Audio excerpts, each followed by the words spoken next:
Hello. It scored big at the box office 2 years ago, bringing in $700 million. Could It Chapter 2 do the same? I'm with Variety chief film critic Peter DeBruge. You saw it, yeah? I expect It 2 to be bigger than the first one. Really? You don't have to see the first one, and of course, in a way, that was just a big interest building exercise. It sort of played off of the interest in things like Stranger Things and these kind of retro stories. It had kind of that Stand By Me vibe where it all took place, you know, in the 80s and with younger children. But it's really a huge movie trailer for It Chapter 2, which is supposed to be the, you know, the battle royale between these kids, now adults, and whatever this monster clown is. This meeting of the Losers Club has officially begun. Okay, so let's talk about the sequel. Where are our friends in Derry now? We're going to kind of see them as younger, but also as older. So 27 years have passed in between the first film and now. And even though there are a lot of flashbacks to the characters as they were kids, all but one of the characters have moved away from Derry. And they've kind of forgotten why they made this blood oath. And the blood oath said that if it ever came back, they would reunite and face it together. So 27 years later, horrible murders start happening again, including a really brutal one in the opening scene, kind of this really upsetting gay bashing. And from there, they're all called back home to deal with a kind of fearsome adversary that they've beaten before, but obviously is strong enough to come back.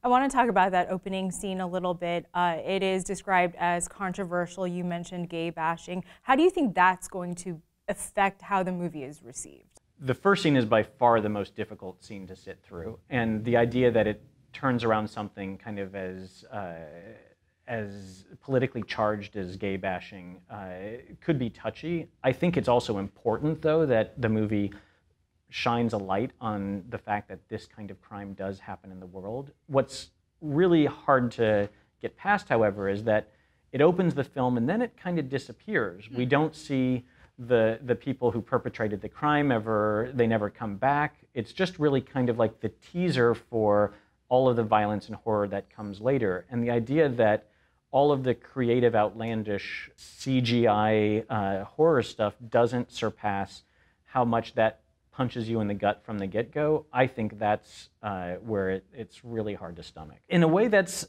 something that raises a huge question. What is wrong with Derry? What is it? And there's something else that's affecting the citizens of Derry and is impacting the citizens of our country and has been for decades, you know, these kind of hate crimes. And whatever kind of tricks it can pull out of its hat, it can turn into a spider, it can open its mouth to have a jillion teeth, it can pop out at us from, you know, a fun house at a circus.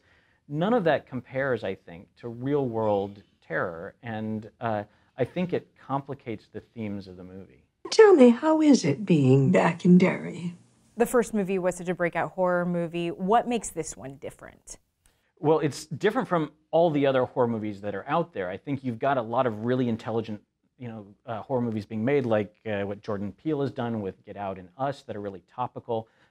It really plays off of our subconscious fears, and it's not as effective for me, but I think that audiences love it. It's a lot of those kind of boogie scares where you're kind of, you know, walking down a hallways and, you know, someone who's a person can transform into a monster of some kind, or hallucinations, or spiders and clowns, and all these things that play off of kind of our childhood fears, which of course childhood, speak for yourself. Adult fears, adulthood fears, well, Peter. It's a good point, you know, because it's like that's sort of what the movie is playing with. It's playing with the idea that these things that terrorize these children in the first movie are still lingering there and still scaring them as adults. And now they have the choice: do they stay home, stay away from Derry, or do they face these things that they thought they'd put behind them?